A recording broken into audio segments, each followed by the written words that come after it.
जय जय जय गणनाथ गजानन अष्टभुजो भगवान।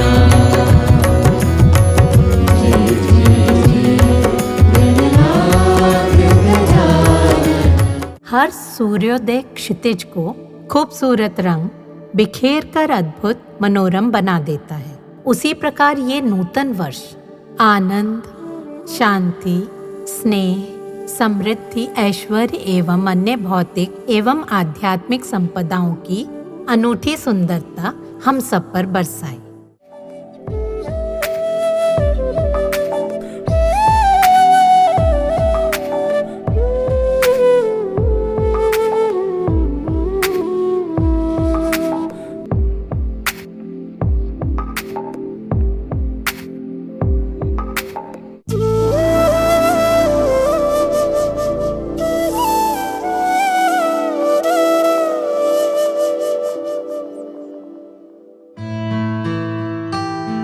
अष्टावक्र जी अपने पिता कहोल मुनि के साथ राजा जनक की सभा में गए, जहां बड़े धुरंधर विद्वानों की सभा बैठी, जिसमें गूढ़ वेदांत से कम कोई बात न करता था।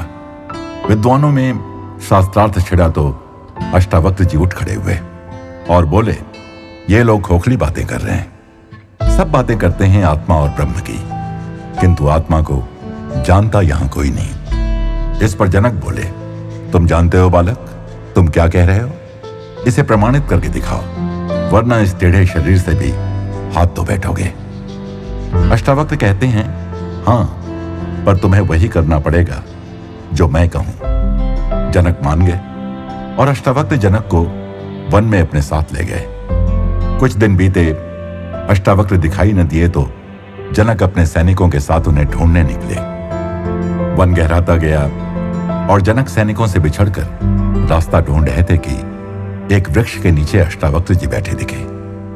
उन्हें देख जनक घोड़े से उतरने लगे और उनका एक पांव नीचे और दूसरा रकाब में था कि अष्टावक्र ने आवाज दी, वहीं रुक जाओ। जनक वहीं रुक गए और उसी असुविधाजनक स्थिति में उन्हें सहज आनंद, परमानंद की तत्क्षण प्राप्ति हो गई। अम्मा कहती हैं कि अहंकार को मिटाने के लिए गुरु की बताई साधना करना आवश्यक है। जब हम गुरु को प्रणाम करते हैं तो इसीलिए कि हम भी उनके पद को प्राप्त कर सकें। गुरु जो करे वो नहीं करना, जो वो कहे उसे अवश्य अविलंब करना चाहिए। प्रेम स्वरूपी, आत्म स्वरूपी आप सबको नमस्कार। അമൃതിനെ വിട്ടടിയൻ വിഷമെണ്ണുകയാണിപ്പോൾ, അസത്യത്തെ സത്യമായും ധരിക്കുകയല്ലോ എന്നമ്മ പാടാറില്ലേ? ആ അമൃത് ധർമ്മമാണ്. ധർമ്മം മറന്ന് ജീവിതം നയിക്കുമ്പോൾ മനുഷ്യൻ യഥാർത്ഥത്തിൽ വിഷം കഴിക്കുന്നതിന് സമമാണ്. काल की अनंत धारा के एक अमूल्य बिंदु पर खड़े हैं हम सब। वर्ष 2024 को विदा करते और 2025 का स्वागत करने को तैयार खड़े हैं सब। हर सूर्योदय क्षितिज को खूबसूरत रंग बिखेर कर अद्भुत मनोरम बना देता है। उसी प्रकार ये नूतन वर्ष आनंद, शांति, स्नेह, समृद्धि, ऐश्वर्य एवं अन्य भौतिक एवं आध्यात्मिक संपदाओं की अनूठी सुंदरता हम सब पर बरसाए। विश्व के कई देशों में आज युद्धों, भूकंपों व अन्य आपदाओं के चलते लोग बहुत कष्ट में जी रहे हैं। ये नया वर्ष 2025 शांति लेकर आए। ईश कृपा हम सब पर बरसे। परमात्मा से अम्मा की ऐसी हार्दिक प्रार्थना है। नए वर्ष पर विश्व भर में उत्सव मनाया जाता है।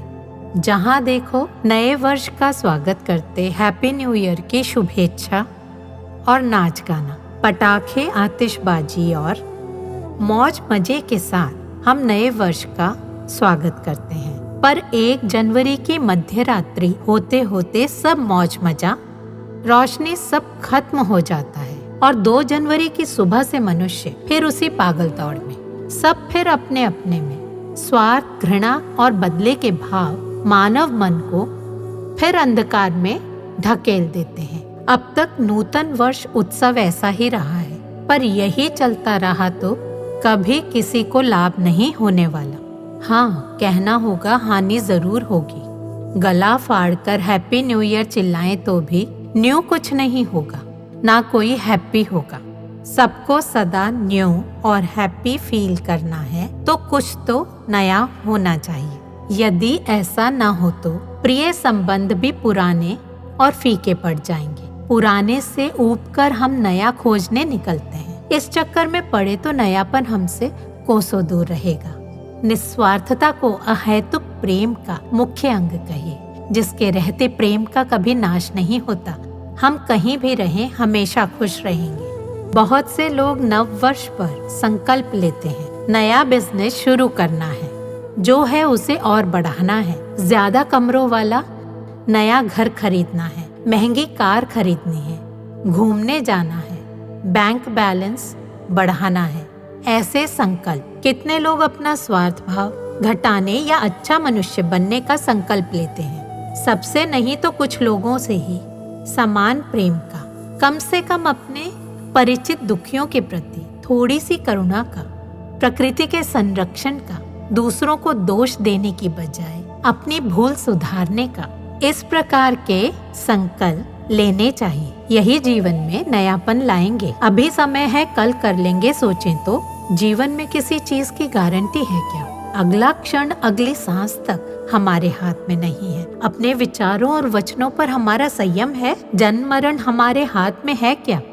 नींद आए तो आंखें बंद होने लगती हैं, नींद खुलने पर आंखें खुल जाती हैं। दोनों हमारे वश में नहीं।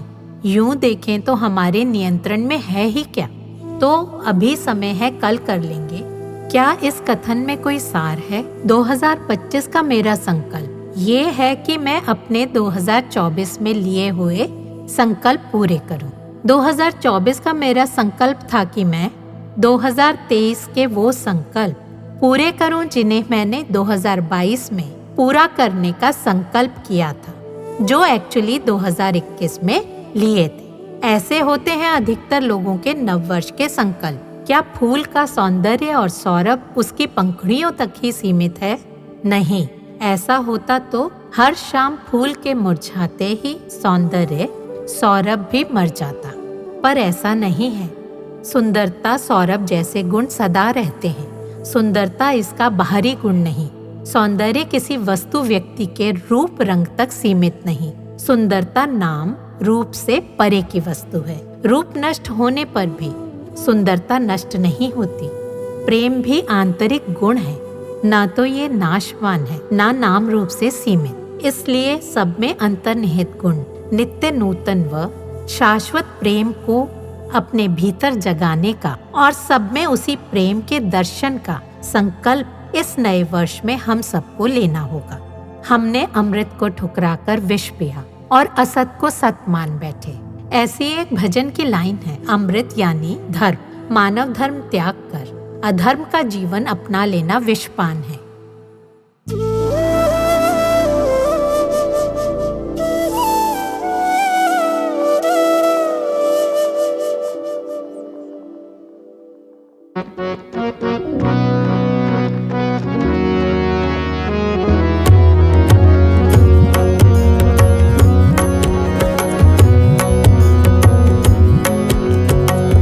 जय जय जय जगन्नाथ की जय।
अम्मा किस स्थान से प्रस्थान करती हैं तो लोगों की मुस्कान के पीछे दुख साफ झलकता है।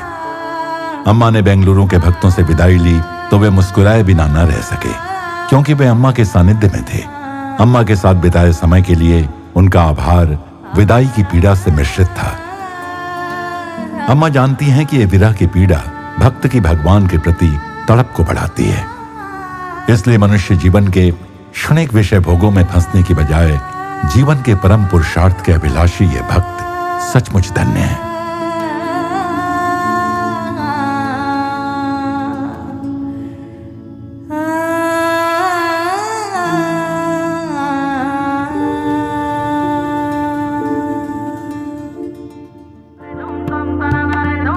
हैदराबाद की यात्रा शुरू हुई।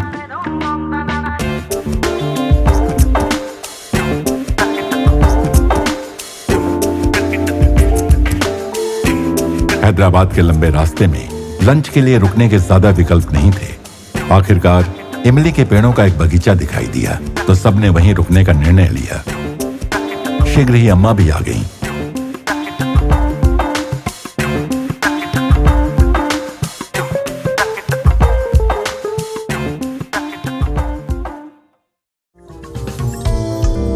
अपने बच्चों को भूखा जानकर अम्मा तुरंत सबको प्रसाद देने लगी।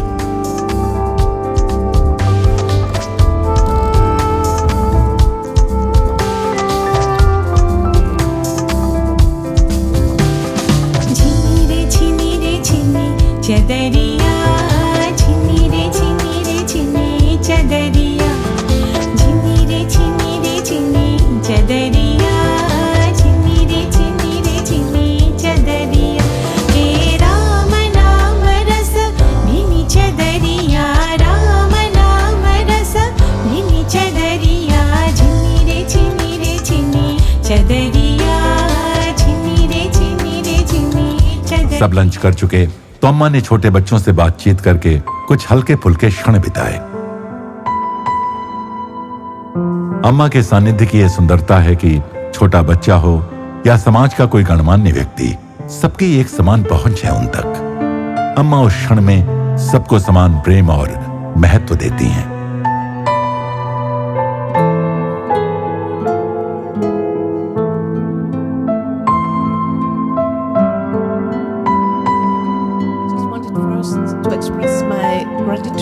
स्विट्जरलैंड की एक भक्त ने अम्मा के साथ भारत यात्रा पर आ पाने के लिए अम्मा का हार्दिक आभार प्रकट किया। यह उनकी लंबे समय से इच्छा थी, पर इसी वर्ष ये संभव हो पाया था। बहुत भावपूर्ण शब्दों में उन्होंने बताया कि कैसे सबने उन्हें इसके लिए हतोत्साहित किया था, ये कहकर कि उनका स्वास्थ्य उन्हें यात्रा की अनुमति नहीं देगा। फिर भी उनका सपना सच हुआ था और वो हर्ष से अभिभूत थी। उन्होंने कहा कि लंच स्टॉप पर पहुंचने से पहले एक जगह उन्होंने पढ़ा था, आप यहाँ पहुंच गए हैं, आप खुश हो जाएं, जो उनके भाव से काफी मिलता जुलता था। आभार से पूर्ण होकर उन्होंने अम्मा के प्रति अपना प्रेम अभिव्यक्त किया और अपनी लिखी कुछ पंक्तियां पढ़कर सुनाई, जिनका सार कुछ यूं था। गुरु का साथ है बहुत सुंदर अनुभव, हो वो चाहे जहां भी, वन की शांति में साथ बैठना, भजन गाना, एक कप चाय पीना भी, गुरु संग बैठना खुले विशाल आकाश के तले, हो पूनम की रात भी, है सच्चे ऐक्य के अर्थ का अनुभव।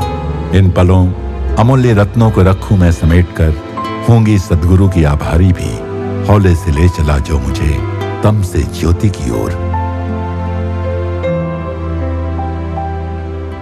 इसके प्रत्युत्तर में अम्मा ने कहा, प्रेम उंडेदिने मधुरमाका। जहाँ प्रेम है वहाँ सब मधुर हो जाता है। प्रेम में दो नहीं होते, प्रेम में होता है बस प्रेम मात्र। कोई अशुद्धि नहीं होती, अशुद्धि की ओर ध्यान ही नहीं जाता। जहाँ प्रेम है वहाँ कीचड़ में कमल खिलते हैं।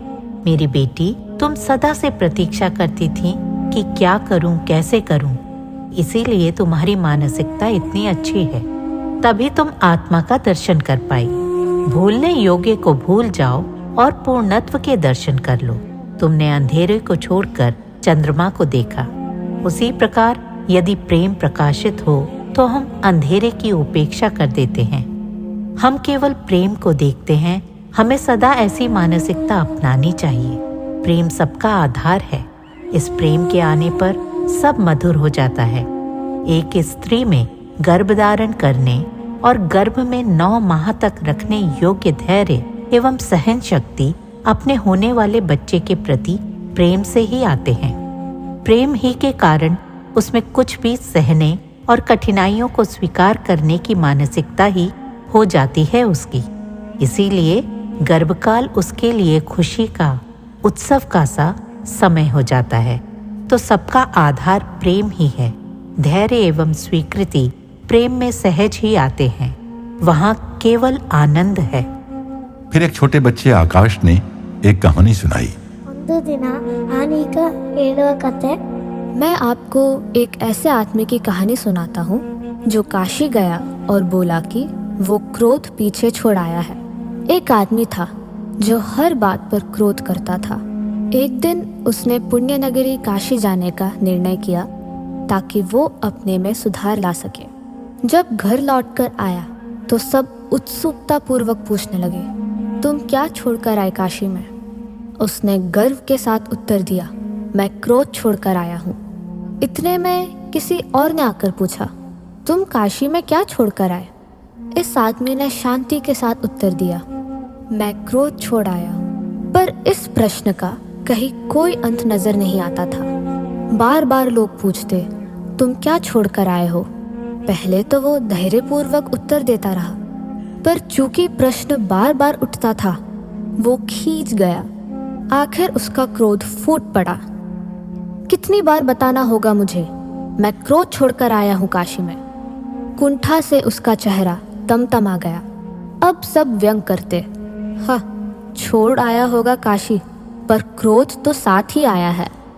और इस कहानी का अंत हंसी और इस संदेश के साथ होता है, कभी कभी हम सोचें कि हमने अमुक वस्तु छोड़ दी, पर वो हमारे साथ चिपकी हो सकती है। सत्संग के पश्चात अम्मा वहां आए सबको दर्शन देने लगी। जल्द ही जीवन के सभी क्षेत्रों जैसे पुलिस, किसान, बच्चे, महिलाएं सभी अम्मा के पास दर्शन के लिए दौड़े आए। परमेश्वरी शशि शेखरी अम्बा, सर्वेश्वरी जगदीश्वरी माहेश्वरी अम्बा। दर्शन समाप्त हुए तो अम्मा का यात्री दल चल पड़ा हैदराबाद की ओर।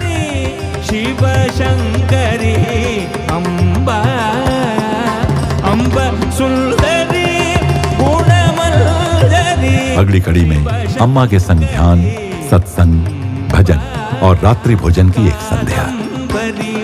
श्वेतांबरी हरि सोदरी अम्बा।